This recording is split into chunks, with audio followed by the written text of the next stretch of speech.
यात्रेच्या या लातूर शहरातील सभेसाठी मंचावर उपस्थित असलेले आदरणीय नेते बाळासाहेब आंबेडकर, मंचावर उपस्थित असलेले ओबीसी समूहातील वेगवेगळ्या ओबीसी समूहातील वंचित बहुजन आघाडीमध्ये काम करणारे तसेच इतर काही संघटनांमध्ये काम करणारे मान्यवर जे मंचावर उपस्थित आहेत आणि समोर बसलेल्या माझ्या बंधू भगिनी, आरक्षण बचाव यात्रेला 25 तारखेला मुंबईमधून सुरुवात झाल्यानंतर आपण बघत आहोत की महाराष्ट्राच्या ज्या ज्या भागामधून आज ही यात्रा पुढे सरकते आहे तिला ठिकठिकाणी गावोगावी वेगवेगळ्या ओबीसी समूहातील त्याचप्रमाणे एससी एसटी समूहामधील देखील अनेक कार्यकर्ते येऊन भेटत आहेत आणि आपला पाठिंबा जाहीर करत आहेत. वेगळं राहणार आहे आणि ओबीसीचं ताट वेगळं राहिलं पाहिजे ही वंचित बहुजन आघाडीची भूमिका. परंतु ही भूमिका आपण मांडत असताना देखील आपण बघितलं की आपल्या पीठ पिछे या ठिकाणी महाराष्ट्रामध्ये मोठमोठे उपोषण झाले, कार्यक्रम झाले, वेगवेगळ्या मोठ्या मोठ्या सभा झाल्या आणि महाराष्ट्राच्या सरकारने कुणबी नोंदणी तपासून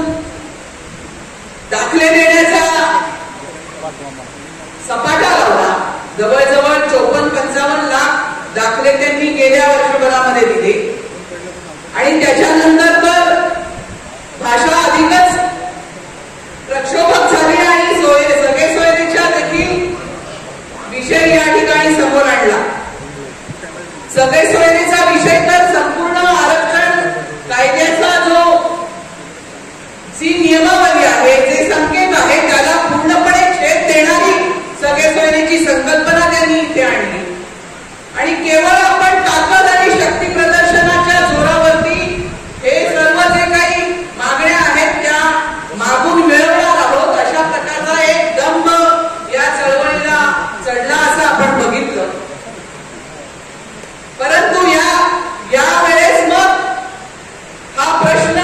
बाळासाहेबांच्या समोर आम्ही घेऊन गेलो की बाळासाहेब आपण सांगतोय की आमच्या ओबीसीचं ताट वेगळं राहिलं पाहिजे आणि मराठ्यांचं ताट वेगळं राहिलं पाहिजे, पण इथे आपल्या ताटातलं हिसकवण्याचा प्रयत्न आणि त्यांच्या हातामध्ये जी सत्ता आहे त्या सत्तेच्या जोरावरती हे सर्व चाललेलं आहे. मग ओबीसी बांधव जो गावागावामधला आहे तो हतबल होऊन हे सर्व जे काही वरती चाललेलं आहे ते बघत आहे. मग त्याच्या पाठीमागे उभं राहण्याचं आपण वंचित बहुजन आघाडीने भूमिका घेतली पाहिजे.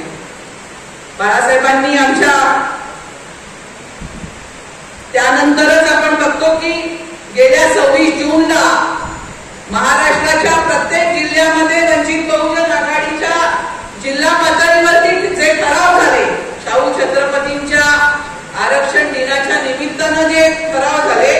त्याच्यामध्ये 2 महत्वाचे ठराव आपण जे केले की 55 लाख सर्टिफिकेट रद्द करा आणि सगळे सोयरेचा जो अध्यादेश काढणार आहे तो देखील त्याला देखील स्थगिती मिळाली पाहिजे.